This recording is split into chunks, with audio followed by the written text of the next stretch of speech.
বিশ্বের সাইদুল মুরসালিন নবিকুলের সম্রাট বিশ্ব নবী নবী মুহাম্মদ রাসূলুল্লাহ সাল্লাল্লাহু আলাইহি ওয়াসাল্লামের প্রতি সম্মানিত উপস্থিতি, আল্লাহ রাব্বুল আলামিন বলছেন, ওয়াস্তাঈনু বিস-সাবরি ওয়াস-সালাত, তোমরা ধৈর্য সালাতের মাধ্যমে আল্লাহর নিকট সাহায্য চাও। অত্র আয়াতে আল্লাহ রাব্বুল আলামিন আমাদেরকে তার কাছে কিভাবে চাইতে হবে, আল্লাহ রাব্বুল আলামিনের কাছে চাইতে হবে কিভাবে, তার কাছে দোয়া করতে হবে কিভাবে, এই পদ্ধতি আমাদেরকে শিখিয়ে দিচ্ছেন। অত্র আয়াতে আল্লাহ রাব্বুল আলামিন বলছেন, ওয়াস্তাঈনু বিস-সাবরি ওয়াস-সালাত, তোমরা ধৈর্য সালাতের মাধ্যমে আল্লাহর নিকট সাহায্য চাও। তাহলে আল্লাহ রাব্বুল আলামিনের নিকট সাহায্য চাওয়ার পদ্ধতি এখানে দুইটার কথা বলা হচ্ছে। কোন দুইটা পদ্ধতি? এক নম্বর পদ্ধতি হচ্ছে ধৈর্য এবং দুই নম্বর পদ্ধতি হচ্ছে সালাত। তাহলে ধৈর্য ধারণ করে আল্লাহ রাব্বুল আলামিনের কাছে চাইতে হবে, এটা স্বয়ং আল্লাহ রাব্বুল আলামিন নিজেই বলছেন। কি রকম ধৈর্য ধারণ করে তার কাছে চাইতে হবে?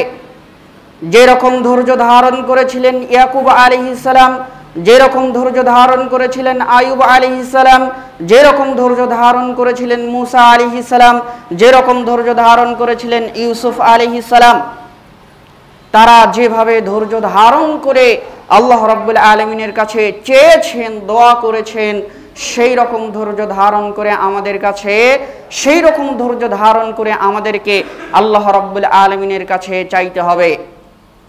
ইয়াকুব আলাইহিস সালাম কি রকম ধৈর্য ধারণ করেছিলেন? ইয়াকুব আলাইহিস সালামের সর্বকনিষ্ঠ পুত্র ইউসুফ আলাইহিস সালামকে যখন কুয়ায় ফেলে দেওয়া হলো, কুয়ায় থেকে বণিকেরা ইউসুফ আলাইহিস সালামকে তুলে নিয়ে গেলেন, বাজারে বিক্রি করে দিলেন, বাদশার কাছে বিক্রি করে দিলেন। বাদশার দরবারে ইউসুফ আলাইহিস সালাম দীর্ঘদিন লালন পালন হলেন, সেইখানে বড় হলেন। তারপর তাকে মিথ্যা অপবাদে জেল খাটানো হলো, জেল থেকে বের করে তাকে মিশরের অর্থমন্ত্রী বানিয়ে দেওয়া হলো। এই যে দীর্ঘ ঘটনা, এই ঘটনা ঘটেছে দীর্ঘ 40 বছরে।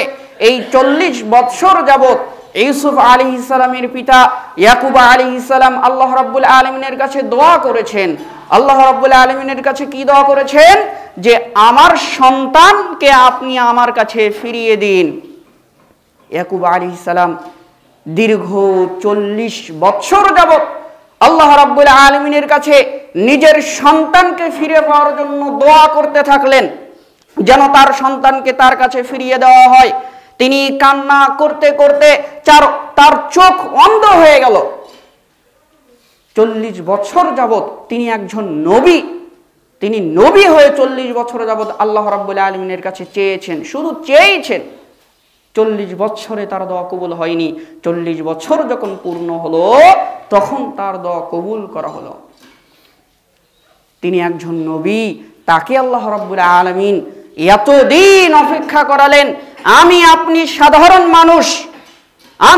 সাধারণ মানুষ, আমরা যখন আল্লাহ রাব্বুল আলামিনের কাছে কোনো কিছু চাচ্ছি, যে হে আল্লাহ রাব্বুল আলামিন, আপনি আমাকে রোগ থেকে মুক্ত করুন, আপনি আমাকে বিপদ থেকে মুক্ত করুন, এই রকম ভাবে যখন আমরা আল্লাহর কাছে চাচ্ছি, কিছুদিন না যেতেই, বছর 6 মাস না যেতেই আমরা অধৈর্য হয়ে গিয়েছি যে আল্লাহ কি আমার কথা শোনে না, আল্লাহ কি আমার বিপদ চোখে দেখে না, আল্লাহর উপরে আমরা কটু মন্তব্য করছি। কিছুদিন পার হয়ে যাওয়ার পরে আল্লাহ কেন আমার দোয়া কবুল করেন না? শুনুন, আপনাকে ধৈর্য ধারণ করতে হবে। কি রকম ধৈর্য ধারণ করতে হবে? ইয়াকুব আলাইহিস সালাম এইখানে যে রকম ধৈর্য ধারণ করেছিলেন, আপনাকে ধৈর্য ধারণ করতে হবে আইয়ুব আলাইহিস সালামের মতো। আইয়ুব আলাইহিস সালাম কি রকম ধৈর্য ধারণ করেছিলেন? আইয়ুব আলাইহিস সালাম দীর্ঘদিন রোগাক্রান্ত ছিলেন, তার শরীরে ঘা হয়েছিল, তার রোগের কারণে তার স্ত্রী, সন্তান, সম্পদ সব কিছু নষ্ট হয়ে যায়। তবুও তিনি আল্লাহ রাব্বুল আলামিনের প্রতি ধৈর্য হারা হননি, তিনি ধৈর্য ধারণ করেছিলেন। আল্লাহ রাব্বুল আলামিনের কাছে ধৈর্য ধারণ করে বিপদ থেকে মুক্তি চেয়েছিলেন, যে কারণে আল্লাহ রাব্বুল আলামিন তাকে দীর্ঘদিন পর বিপদ থেকে মুক্ত করেছেন, তাকে রোগ থেকে মুক্ত করেছেন, তার সম্পদ ফিরিয়ে দিয়েছেন, পুনরায় তাকে সবকিছু ফিরিয়ে দিয়েছেন। তাহলে ধৈর্য ধারণ করতে হবে ইয়াকুব আলাইহিস সালামের মতো, আইয়ুব আলাইহিস সালামের মতো, মুসা আলাইহিস সালামের মতো তারা যেরকম ধৈর্য ধারণ করে আল্লাহ রাব্বুল আলামিনের কাছে চেয়েছেন, নবীদের থেকে আমাদেরকে শিক্ষা নিতে হবে তার কাছে কি রকম ধৈর্য ধারণ করতে হয়। তাহলে আল্লাহ রাব্বুল আলামিন অত্র আয়াতে বলছেন ওয়াস্তাঈনু বিস-সাবরি ওয়াস-সালাহ, তোমরা ধৈর্য সালাতের মাধ্যমে আল্লাহর কাছে সাহায্য চাও। তাহলে আমরা ধৈর্যের বিষয়টি বুঝতে পারলাম যে এই রকম ধৈর্য ধারণ করে আল্লাহর কাছে চাইতে হবে। তারপরে যে তিনি বলছেন ধৈর্য এবং সালাতের মাধ্যমে সাহায্য চাও, তাহলে সালাতের মাধ্যমে কিভাবে আল্লাহ রাব্বুল আলামিনের কাছে সাহায্য চাইতে হবে, সালাতের মাধ্যমে কিভাবে তার কাছে সাহায্য চাওয়া যায়। সালাত, এই সালাত শব্দের শাব্দিক অর্থটাই হচ্ছে দোয়া। দোয়া অর্থ চাওয়া, প্রার্থনা করা, ডাকা, আহ্বান করা। সালাত শব্দের শাব্দিক অর্থ দোয়া। সালাতের মাধ্যমে শুরু থেকে শেষ পর্যন্ত আমরা যা কিছু বলছি সব কিছু আল্লাহ রাব্বুল আলামিনের প্রশংসা, সব কিছু আল্লাহ রাব্বুল আলামিনের কাছে চাওয়া হচ্ছে। আল্লাহ রাব্বুল আলামিনের কাছে দুনিয়ার যাবতীয় কল্যাণ থেকে মুক্তি চাওয়া হচ্ছে, দুনিয়ার যাবতীয় কল্যাণ চাওয়া হচ্ছে, জন্ম থেকে মৃত্যু পর্যন্ত, দুনিয়ার সৃষ্টি থেকে কিয়ামত পর্যন্ত আপনার যা কিছু প্রয়োজন, যা কিছু আপনার দরকার আছে সব কিছু এই সালাতের দোয়ার ভিতরে আছে। এই জন্য বলা হচ্ছে যে সালাতের শাব্দিক অর্থ হচ্ছে দোয়া। সালাত অর্থ দোয়া করা, দোয়া অর্থ আল্লাহকে ডাকা, আল্লাহর কাছে চাওয়া, আল্লাহর কাছে প্রার্থনা করা, এটাই হচ্ছে দোয়ার অর্থ। তাহলে আল্লাহ রাব্বুল আলামিন আমাদেরকে বললেন যে তোমরা আমার কাছে চাও কিভাবে? আমার কাছে চাও সালাতের মাধ্যমে। তাহলে আপনি আল্লাহর কাছে চাবেন সালাতের মাধ্যমে। সালাতের মাধ্যমে আল্লাহ রাব্বুল আলামিনের কাছে কিভাবে চাবেন? সালাতের ভিতরে আপনি যে সমস্ত দোয়াগুলো বলছেন এই সমস্ত দোয়ার অর্থ একবার পড়ে দেখেন। আপনি নিজে দোয়ার অর্থগুলো পড়ে দেখেন, যেই সমস্ত দোয়ার অর্থ যেগুলো আছে আপনার যাবতীয় যা কিছু প্রয়োজন সব কিছু দোয়ার ভিতরে আছে। সালাতের ভিতরে আপনি আল্লাহ রাব্বুল আলামিনের কাছে চাইতে পারেন কোরআন হাদিস থেকে যে সমস্ত দোয়াগুলো প্রমাণিত, রাসূল সাল্লাল্লাহু আলাইহি ওয়াসাল্লাম থেকে যে সমস্ত দোয়া সহিহ হাদিস দ্বারা প্রমাণিত, সেই সমস্ত দোয়ার মাধ্যমে আপনি আল্লাহ রাব্বুল আলামিনের কাছে সালাতের মাধ্যমে চাবেন। সেই সমস্ত দোয়া আপনি সালাতের ভিতরে পড়বেন। তাহলে এখন প্রশ্ন আপনি করতে পারেন যে আমার অন্তরের কথা, আমার মনের কথা এই সমস্ত দোয়ার ভিতরে আছে কিনা? আমি আল্লাহ রাব্বুল আলামিনের কাছে কি চাই, আমার এখন কি প্রয়োজন, আমার এখন কি বিপদ, এই বিপদের কথা ওই সমস্ত দোয়ার ভিতরে আছে কিনা? ওই যে আমি আপনাকে বললাম আপনার জন্ম থেকে মৃত্যু পর্যন্ত, দুনিয়ার শুরু থেকে কিয়ামত পর্যন্ত মানুষের যা কিছু প্রয়োজন সব কিছু এই দোয়ার ভিতরে আছে। অতএব আপনাকে এই সন্দেহ প্রকাশ করা যাবে না, এই কথা বলা যাবে না আমি যা চাচ্ছি সেটা কি ওই দোয়ার ভিতরে আছে কিনা, এই কথা বলা যাবে না। আপনার সমস্ত কিছু যা কিছু প্রয়োজন সব কিছু এই দোয়ার ভিতরে আছে। অতএব আল্লাহ রাব্বুল আলামিনের কাছে চাইতে হবে সালাতের মাধ্যমে। সালাত এমন একটি ইবাদত, সালাতের ভিতরে এমন একটি বিষয় আছে যার নাম হচ্ছে সিজদা। এই সিজদার মাধ্যমে দুনিয়াতে কোনো ব্যক্তি যদি আল্লাহ রাব্বুল আলামিনের সবচেয়ে নিকটে যেতে চায়, আমি যদি বলি যে আল্লাহ রাব্বুল আলামিনের সবচেয়ে নিকটে আমি যেতে চাই, তার সবচেয়ে নিকটে আমি যাব, তাহলে আমাকে সিজদা দিতে হবে।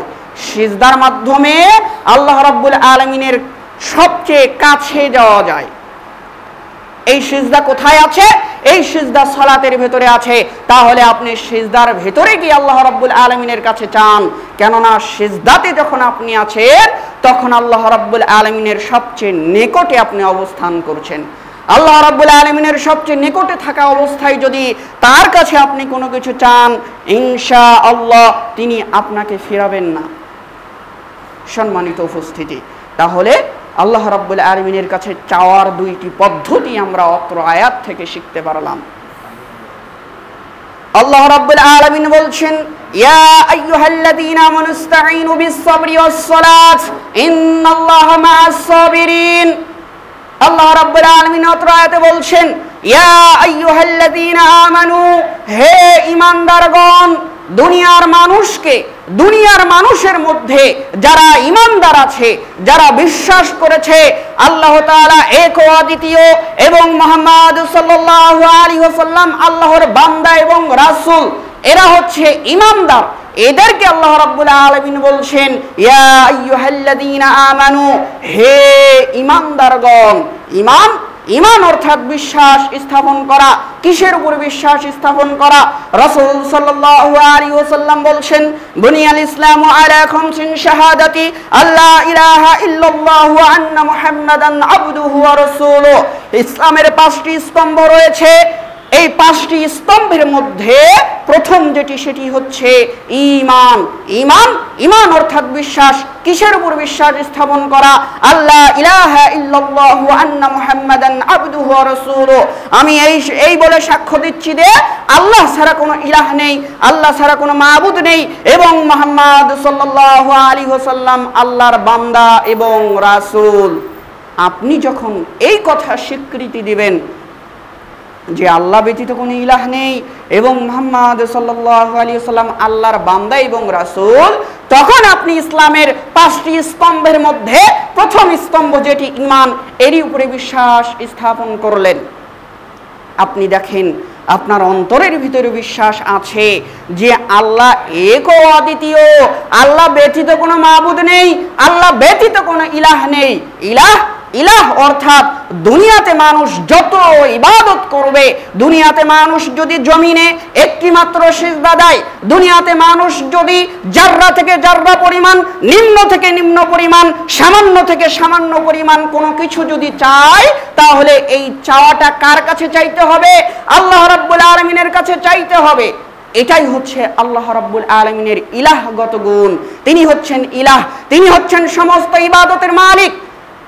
যত মানুষ যত ইবাদত করবে, সব ইবাদত একমাত্র তার জন্য হবে।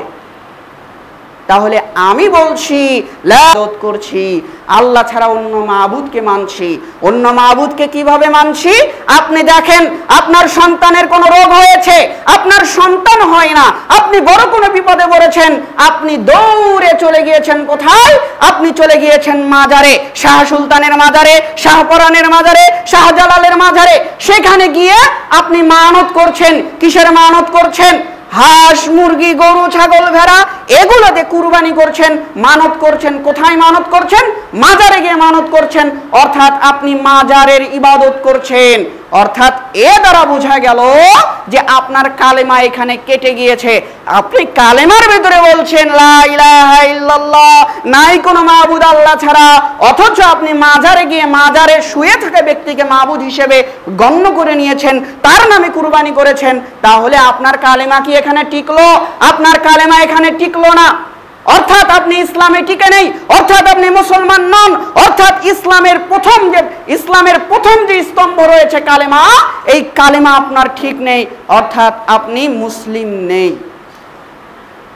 মুসলিম হতে বের হয়ে গিয়েছেন, মুসলিম কওম থেকে আপনি বের হয়ে গিয়েছেন মাজারের পূজা করার কারণে, মাজারে গিয়ে মানত করার কারণে,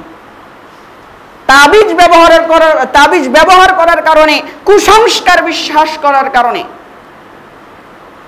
আজও যদি বাজারে কোনো কিছু বিক্রি হয়, বাজারে কলা বিক্রি হচ্ছে, তো 2টা যমজ কলা আছে, যমজ কলা যখন কোনো ব্যক্তি নিয়েছে, তখন আরেকজন ব্যক্তি বলছে যে এই যমজ কলা বন্ধা ব্যক্তিকে খাওয়াতে হবে, কেননা তার সন্তান কোনোদিন হবে না। আর যদি কোনো যুবক ব্যক্তি খায়, কোনো যুবতী খায়, তাহলে তার যমজ সন্তান হবে। অতএব কি করা যাবে না? অতএব যমজ কলা খাওয়া যাবে না। এই যে দেখেন, আপনি কিসের ইবাদত করলেন? আপনি কিকে ইলাহ বলে মানলেন? আপনি কাকে মাবুদ বলে মানলেন? আপনি আল্লাহ রাব্বুল আলামিন মাবুদ এই বলে স্বীকৃতি না দিয়ে ওই কলাকে বলছেন যে ওই কলা মাবুদ। ওই কলা কেন মাবুদ? ওই কলার ক্ষমতা আছে আপনাকে যমজ সন্তান দেওয়ার, এই জন্য কলা আপনার জন্য মাবুদ। দেখেন আপনার কালেমা এখানে কেটে গিয়েছে, আপনার কালেমা কেটে গিয়েছে। আল্লাহ ইলাহা ইল্লাল্লাহ, নাই কোনো ইলাহ আল্লাহ ছাড়া, এই কথা আপনার কেটে গিয়েছে, আপনার কালেমা কেটে গিয়েছে। অর্থাৎ আপনি ইসলামে নেই, ইসলাম থেকে খারিজ হয়ে গিয়েছেন, ইসলাম থেকে বের হয়ে গিয়েছেন। তো আমি আপনাদেরকে যেটা বোঝাতে চাচ্ছি, আল্লাহ রাব্বুল আলামিন কোরআন মাজিদে বারবার বলছেন, একাধিক জায়গায় বলছেন, ইয়া আইয়ুহাল্লাযীনা আমানু, হে ঈমানদারগণ, হে বিশ্বাস স্থাপনকারীগণ। বিশ্বাস স্থাপনকারীগণ বলতে আল্লাহ রাব্বুল আলামিন যারা শিরক করে তাদেরকে বুঝাননি, যারা মাজার পূজা করে তাদেরকে বুঝাননি, যারা তাগুতের ইবাদত করে তাদেরকে আল্লাহ রাব্বুল আলামিন এখানে ইয়া আইয়ুহাল্লাযীনা আমানু বলতে বুঝাননি। তাদেরকে বুঝিয়েছেন যারা আল্লাহর উপরে বিশ্বাসী, যারা রাসূলের উপরে বিশ্বাসী, যারা শিরক করে না, যারা ঈমানদার, তাদেরকে বলছেন। আপনারা যারা ঈমানদার তারা শুনুন, আল্লাহ রাব্বুল আলামিন বলছেন, ইয়া আইয়ুহাল্লাযীনা আমানু, হে ঈমানদারগণ, ইয়া আইয়ুহাল্লাযীনা আমানু, হে ঈমানদারগণ, ওয়াস্তাঈনু বিস-সাবরি ওয়াস-সালাত, তোমরা ধৈর্য ও সালাতের মাধ্যমে আল্লাহ রাব্বুল আলামিনের নিকট সাহায্য চাও। ইন্নাল্লাহা মা'আস-সাবিরিন, নিশ্চয়ই আল্লাহ ধৈর্যশীলদের সাথে থাকেন। যারা ধৈর্য ধারণ করে তাদের সাথে আল্লাহ রাব্বুল আলামিন থাকেন। ধৈর্য ধারণকারীর সাথে আল্লাহ রাব্বুল আলামিন থাকেন মানে, ধৈর্য ধারণকারীর সাথে আল্লাহ রাব্বুল আলামিন থাকেন মানে, ধৈর্য ধারণকারী যে তাকে আল্লাহ পছন্দ করেন, তার দোয়া আল্লাহ কবুল করেন, তিনি হচ্ছেন আল্লাহ রাব্বুল আলামিনের প্রিয় বান্দা। তিনি কোনো বিপদে পড়লে আল্লাহ রাব্বুল আলামিন সঙ্গে সঙ্গে সাহায্য করেন। সম্মানিত উপস্থিতি, তাহলে আমাদেরকে ধৈর্য ধারণ করতে হবে। কেন ধৈর্য ধারণ করতে হবে? কেননা যারা ধৈর্য ধারণ করে, দুনিয়াতে যে সমস্ত মানুষ ধৈর্য ধারণ করে তাদেরকে আল্লাহ রাব্বুল আলামিন পছন্দ করেন, তাদেরকে আল্লাহ রাব্বুল আলামিন যত বিপদ আছে সমস্ত বিপদ থেকে মুক্তি দান করেন। ধৈর্য কি রকম জিনিস আপনি দেখুন, ধৈর্য কাকে বলে আপনি দেখুন। ধৈর্য ধারণ করেছিলেন ইয়াকুব আলাইহিস সালাম, পূর্বেই বলেছি। ধৈর্য ধারণ করেছিলেন মুসা আলাইহিস সালাম, ধৈর্য ধারণ করেছিলেন আইয়ুব আলাইহিস সালাম, ধৈর্য ধারণ করেছিলেন ইউনুস আলাইহিস সালাম। ইউনুস আলাইহিস সালাম কে মাছ খেয়ে নিল, সমুদ্রের গভীরে চলে গেলেন। সমুদ্রের গভীরে অন্ধকার মাছের পেটে ইউনুস আলাইহিস সালাম আল্লাহ রাব্বুল আলামিনকে স্মরণ করলেন। তিনি সেইখানে ধৈর্য হারা হয়ে গেলেন না। তিনি সেইখানে ধৈর্য হারা না হয়ে আল্লাহ রাব্বুল আলামিনকে স্মরণ করলেন, তার কাছ থেকে বিপদ থেকে মুক্তি চাইলেন। এই ধৈর্য ধারণ করার কারণে, আল্লাহ রাব্বুল আলামিনকে স্মরণ করার কারণে আল্লাহ রাব্বুল আলামিন ইউনুস আলাইহিস সালামকে সেই কঠিন বিপদ থেকে মুক্তি দিয়েছিলেন, সেই কঠিন বিপদ থেকে বাঁচিয়েছিলেন। অতএব আপনি যত বড় বিপদেই পড়েন না কেন, যার সমস্যাই হোক না কেন, আল্লাহর উপরে ধৈর্য ধারণ করতে হবে, তার উপরে ধৈর্য ধারণ করে থাকতে হবে। তাহলেই আল্লাহ রাব্বুল আলামিন আপনাকে বিপদ থেকে মুক্ত করবেন। দেখেন আপনার ধৈর্য কতটুকু। আপনার ধৈর্য নেই, সামান্য একটি বিপদে পড়ে গিয়েছেন, মাজারে গিয়ে কুরবানি করছেন, মাজারে যে শুয়ে আছে তার নামে কুরবানি করছেন, অথচ আল্লাহ রাব্বুল আলামিন বলছেন, ইন্নাস সালাতি ওয়া নুসুকি ওয়া মাহইয়ায়া ওয়া মামাতি লিল্লাহি রাব্বিল আলামিন। তোমার সালাত, তোমার কুরবানি, তোমার জীবন মৃত্যু সব কিছু একমাত্র আল্লাহ রাব্বুল আলামিনের জন্য। অত্র আয়াত থেকে বোঝা যায়, দুনিয়াতে কোনো প্রাণী যদি আপনি জবাই করেন, এই প্রাণী জবাই করার সময় একমাত্র আল্লাহর নাম নিয়ে জবাই করতে হবে। তিনি ছাড়া কারো নাম নিয়ে জবাই করা জায়েজ নেই। তিনি ছাড়া কারো নাম নিয়ে জবাই করলে সেটা হারাম হয়ে যাবে, সেটা চিরতরে হারাম হয়ে যাবে। অথচ আপনি মাজারে গিয়ে মাজারের পীরের নামে, ভুয়া নিয়তে, শিরকের নামে আপনি কুরবানি করছেন। এটাই আপনার ধৈর্যের প্রমাণ। বিপদে পড়েছেন, এই কাজটি আপনি করছেন। সম্মানিত উপস্থিতি, তাহলে আমরা এই আলোচনায় বুঝতে পারলাম যে ধৈর্য কি জিনিস এবং ধৈর্য ধারণ করে আল্লাহ রাব্বুল আলামিন আমাদেরকে কিভাবে মুক্তি দান করেন, কিভাবে বিপদ থেকে মুক্ত করেন। সম্মানিত উপস্থিতি, আল্লাহ রাব্বুল আলামিন বলছেন, ইন্নাস সালাতা তানহা আনিল ফাহশাই ওয়াল মুনকার। সালাত মানুষকে অশ্লীল ও অসৎ কাজ থেকে বিরত রাখে। সালাত মানুষকে দুনিয়ার যত পাপ কাজ রয়েছে, দুনিয়ার যত নিকৃষ্ট কাজ রয়েছে, সমস্ত নিকৃষ্ট কাজ থেকে সালাত মানুষকে বিরত রাখে। সালাত যদি মানুষকে সমস্ত নিকৃষ্ট অশ্লীল কাজ থেকে বিরত রাখতে পারে, তাহলে আপনি এ কথা বলছেন কেন? গ্রামের একজন নিকৃষ্ট লোক রয়েছে, গ্রামের একজন সুদখোর ব্যক্তি রয়েছে, সে সুদ খায়, সে ঘুষ খায়, সে হারাম ভক্ষণ করে, সেই ব্যক্তি মসজিদে এসেছে, আপনি তাকে বলছেন তুমি কেন মসজিদে এসেছো? আপনি পিছন থেকে কটু মন্তব্য করেছেন। ওই ব্যক্তি কেন মসজিদে এসেছে? ওই ব্যক্তি কেন মসজিদে এসে সালাত আদায় করে? সে হারাম খায়, সে সুদ খায়, তার সালাত হবে না, তার সালাত বাতিল। আপনি তার পিছনে কটু মন্তব্য করছেন। আপনি এই কথা বলার অধিকার কোথায় থেকে পেলেন? আপনার এই কথা বলার অধিকার নেই। সে যত বড় খারাপ ব্যক্তি হোক না কেন, সে মসজিদে আসবে, সে মসজিদে এসে সালাত আদায় করবে।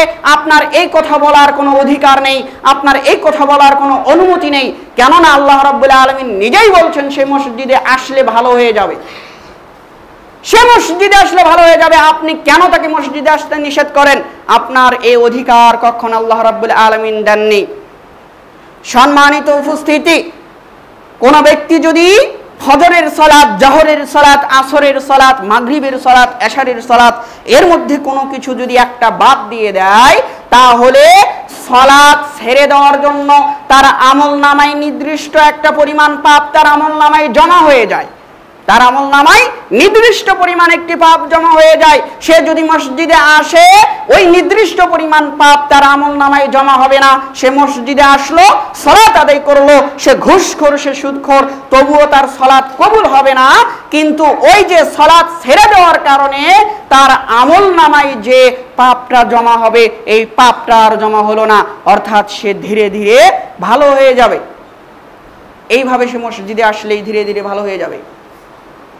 সম্মানিত উপস্থিতি, কোন ব্যক্তি যদি একটানা 40 দিন সালাত আদায় করে জামাতের সাথে, তাহলে শয়তানের উপরে, শয়তান তার উপরে যে কন্ট্রোল ক্ষমতা রেখেছে, শয়তানের কন্ট্রোল ক্ষমতা কেটে যায়। কোন ব্যক্তি যদি মসজিদে এসে জামাতের সাথে একটানা 40 দিন সালাত আদায় করে, অর্থাৎ সে নিকৃষ্ট যত নিকৃষ্ট ব্যক্তি হোক না কেন, সে যদি একটানা 40 দিন মসজিদে এসে জামাতের সাথে সালাত আদায় করে, সে শয়তান থেকে মুক্তি পাবে, সে শয়তানের উপর কন্ট্রোল ক্ষমতা পাবে। শয়তানের ক্ষমতা এমন, আল্লাহ রাব্বুল আলামিন বলছেন, ইন্নাহু লাকুম আদুউম মুবিন, নিশ্চয়ই শয়তান তোমাদের প্রকাশ্য শত্রু। আল্লাহ রাব্বুল আলামিন বলছেন, আল্লাযী ইউওয়াসউইসু ফি সুদুরিন নাস, যে মানুষের অন্তরে কুমন্ত্রণা দেয়, মানুষের হাড়ে হাড়ে ঘরে, মানুষের রগে রগে ঘরে শয়তান। এই শয়তানের ক্ষমতা বিশাল। এই বিশাল ক্ষমতা থেকে, শয়তানের ওয়াসওয়াসা থেকে রক্ষা পাওয়ার একটি মাত্র উপায়ের কথা আল্লাহ রাব্বুল আলামিন এখানে বলছেন। সেটি হচ্ছে কি?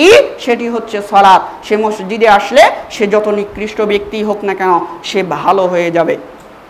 অর্থাৎ কোনো ব্যক্তি যদি মসজিদে আসে, সে যত নিকৃষ্ট ব্যক্তি হোক না কেন, তাকে নিষেধ করা যাবে না আপনি কেন সালাতে আসলেন, আপনার সালাত কবুল হয় না, তার পিছনে গীবত করা যাবে না, তার সম্পর্কে কটু মন্তব্য করা যাবে না। সম্মানিত উপস্থিতি, আল্লাহ রাব্বুল আলামিন বলছেন, ক্বাদ আফলাহাল মুমিনুন, সফলকাম ওই সমস্ত মুমিন ব্যক্তি, আল্লাযীনা হুম ফি সালাতিহিম খাশিউন, যারা বিনয়ের সাথে, নম্রভাবে, ভয় ভীতি নিয়ে সালাত আদায় করে। ক্বাদ আফলাহাল মুমিনুন, সফলকাম ওই সমস্ত মুমিন ব্যক্তি। সফল মানে আপনি কি বোঝেন?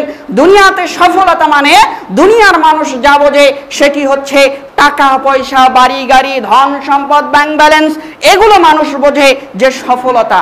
আসলে এগুলো সফলতা নয়। দুনিয়াতে সফলতা এটাই যে আপনি আল্লাহ রাব্বুল আলামিনের নৈকট্য অর্জন করতে পেরেছেন। দুনিয়াতে সফলতা এটাই আপনার যে আপনি ঈমানদার, আপনি মুমিন ব্যক্তি, আপনি মুমিন হয়ে মৃত্যুবরণ করেছেন। এটাই হচ্ছে দুনিয়াতে আপনার সফলতা। এই সফলতার কথা আল্লাহ রাব্বুল আলামিন এখানে বলেননি। আল্লাহ রাব্বুল আলামিন ওই সমস্ত ব্যক্তির কথা বলছেন যারা বিনয়ের সাথে, নম্রভাবে, ভয় ভীতি নিয়ে সালাত আদায় করে, এরাই হচ্ছে সফল। এদের সালাতটাই কবুল করা হলো। তারা কেন সফল? শুধুমাত্র সালাত ঠিকভাবে আদায় করার কারণে তাকে কেন সফল বলা হলো? সে কিভাবে এখানে সফল? সম্মানিত উপস্থিতি, এই আলোচনায় পরে আসি। পরবর্তীতে আরেকটি সূরাতে আল্লাহ রাব্বুল আলামিন বলছেন, ফাআইলুল লিল মুসাল্লিন, দুর্ভোগ ওই সমস্ত মুসল্লিদের জন্য। দুর্ভোগ ওই সমস্ত মুসল্লি আছে যারা হচ্ছে দুর্ভাগা, যাদের দুর্ভাগ্য। কেন আল্লাহ রাব্বুল আলামিন তাদেরকে দুর্ভাগা বললেন? আল্লাহ রাব্বুল আলামিন বলছেন, আল্লাযীনা হুম আন সালাতিহিম সাহুন, যারা তাদের সালাতে অমনোযোগী, যারা মনোযোগের সাথে সালাত আদায় করে না, যারা ভালোভাবে সালাত আদায় করে না, এরাই হচ্ছে দুর্ভাগা। এদের জন্যই দুর্ভোগ। শুধুমাত্র সালাত ঠিকভাবে আদায় না করার কারণে আপনি দুর্ভাগা। কিভাবে আপনি দুর্ভাগা? রাসূল সাল্লাল্লাহু আলাইহি ওয়াসাল্লাম বলছেন, ফাইন সালুহাত সালুহা লাহু সাইরি ফাইন সালুহাত সালুহা লাহু সাইয়্যুরু আমালি ওয়া ইন ফাসাদাত ফাসাদা সাইয়্যুরু আমালিহি। সেদিন কিয়ামতের মাঠে যদি তার সালাত গ্রহণযোগ্য করা হয় তাহলে তার সমস্ত আমল গ্রহণ হবে, যদি তার সালাত ঠিক না থাকে তাহলে তার সমস্ত আমল বাতিল হয়ে যাবে। এখন আপনি দেখেন যে কিয়ামতের মাঠে আপনার সালাত ঠিক নেই, আপনার সমস্ত আমল বাতিল। আপনি হজ করেছেন, আপনি যাকাত দিয়েছেন, আপনি রোজা করেছেন, আপনি বিশাল বিশাল বড় বড় দান করেছেন, সমস্ত কিছু বাতিল হয়ে গেল সালাত আদায় না করার কারণে, সালাত ঠিকভাবে আদায় না করার কারণে। এই কারণে আল্লাহ রাব্বুল আলামিন অত্র আয়াতে এক কথাই বলে দিচ্ছেন, ফাইলুল লিল মুসাল্লিন, দুর্ভোগ ওই সমস্ত মুসল্লিদের জন্য, ওই সমস্ত মুসল্লি দুর্ভাগা। দুর্ভাগা বলতে সে জান্নাতে যেতে পারবে না, দুর্ভাগা বলতে তার কোনো আমল গ্রহণ করা হবে না। সম্মানিত উপস্থিতি, সালাতকে আমরা সবচেয়ে বেশি অবহেলা করে থাকি। তবুও যারা আমরা সালাত আদায় করি, মসজিদে আসি, মসজিদে প্রবেশ করার সাথে সাথে আমাদেরকে শয়তান ধরে, মনে হয় যে কখন মসজিদ থেকে বের হয়ে যাব, কখন মসজিদ থেকে বের হয়ে যাব, অস্থির হয়ে যায় এবং সালাত আদায় করছি অমনোযোগের সাথে। যখনই তাকবীরে তাহরিমা বলে হাত বেঁধেছি, এমন সময় আমাকে শয়তান ধরেছে, মাঝখানে কি হয়েছে আমার কিচ্ছু মনে নেই, কখন রুকু করলাম, কখন সিজদা করলাম, কখন দোয়া পড়লাম, কোনো কিচ্ছু মনে নেই। সালাম ফেরানোর সময় মনে হচ্ছে যে হ্যাঁ আমি সালাম ফেরাচ্ছি, আমি সালাতের ভেতরে আছি, তখন আমার মনে হচ্ছে। এইভাবে যারা সালাত আদায় করে, সালাতে যাদের মন ঠিক থাকে না, তারাই হচ্ছে দুর্ভাগা।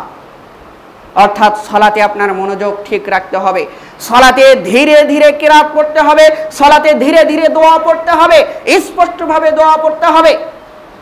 আল্লাহ রাব্বুল আলামিন বলছেন, আউজিদ আলাইহি ওয়া রাত্তিলিল কুরআন তারতিলা, তোমরা তারতিলের সাথে, সহি শুদ্ধভাবে তারতিলার সাথে কোরআন মাজিদ তেলাওয়াত করো।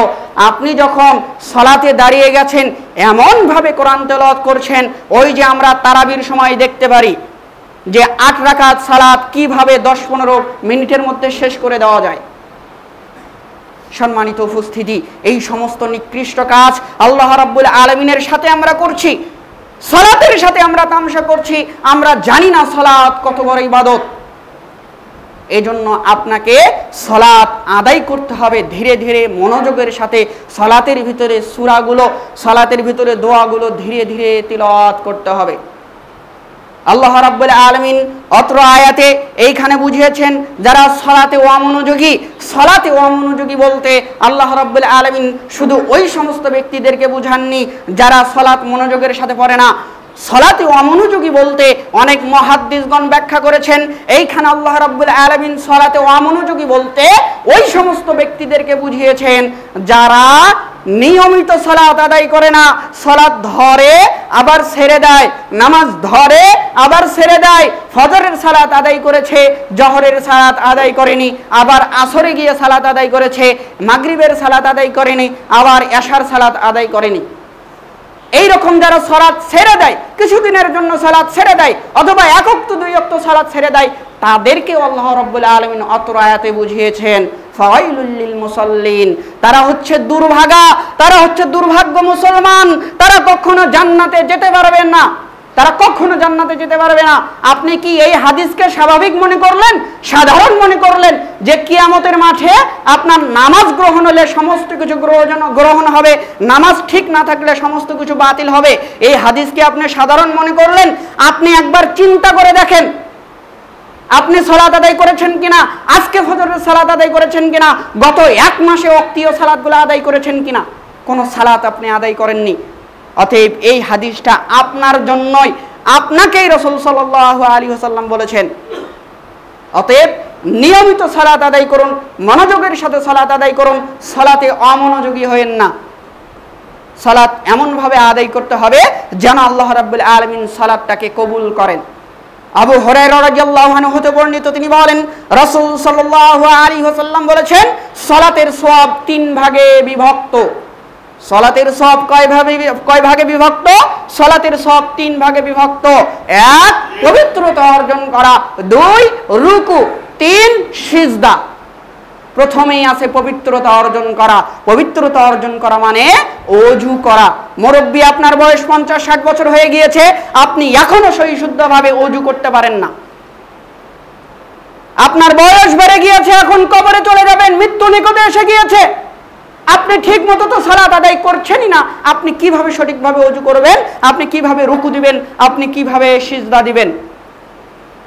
সম্মানিত উপস্থিতি, তাহলে ইসলামের এই সমস্ত যে বিষয়গুলো রয়েছে, সালাত আপনাকে আদায় করতেই হবে। ওই যে বললাম, রাসূল সাল্লাল্লাহু আলাইহি ওয়াসাল্লাম বলছেন যে ইসলামের স্তম্ভ 5টি, 5টির মধ্যে সালাতও রয়েছে, সিয়ামও রয়েছে, হজও রয়েছে, জাকাতও রয়েছে, কালিমাও রয়েছে। কালিমার পরেই হচ্ছে সালাত, অর্থাৎ সালাত আপনাকে ঠিক রাখতে হবে। আমি যদি বলি যে এই ঘরের 5টি খুঁটি রয়েছে, এই ঘরের 5টি খুঁটি রয়েছে, এই 5টি খুঁটির মধ্যে আমার যদি একটি খুঁটি না থাকে, ঘরের একটি খুঁটি যদি না থাকে, ঘর নড়বড়ে হয়ে যাবে, বাউর আসলে ঘর উড়ে যাবে, ওই ঘর ঠিক থাকতে পারবে না। তেমনি ভাবে আপনি মুসলমান, আপনার সালাত নেই, আপনার সিয়াম নেই, আপনার কালিমা ঠিক নেই, আপনি শিরক করছেন, আপনার ঘর নড়বড়া, আপনার ইসলামে থাকা নড়বড়া, আপনি ইসলাম থেকে খারিজ হয়ে গিয়েছেন, আপনি ইসলাম থেকে বের হয়ে গিয়েছেন। ইসলামের স্তম্ভ এই মূল 5টি, এই 5টি আপনাকে ঠিক রাখলে আপনি জান্নাতে যেতে পারবেন, তাছাড়া জান্নাতের আশা আপনাকে করা যাবে না। সম্মানিত উপস্থিতি, আল্লাহ রাব্বুল আলামিন আমাদের সকলকে এই এতক্ষণ পর্যন্ত আমরা যে আলোচনাগুলো শুনলাম, এগুলো আমলে আনার তৌফিক দান করুন। সকলে বলি আল্লাহুম্মা আমিন। এই বলে আমি আমার খুতবা এখানেই শেষ করছি। আমার আলোচনার ভিতর যদি কোনো ভুল ত্রুটি হয়ে থাকে ক্ষমা করে দিবেন।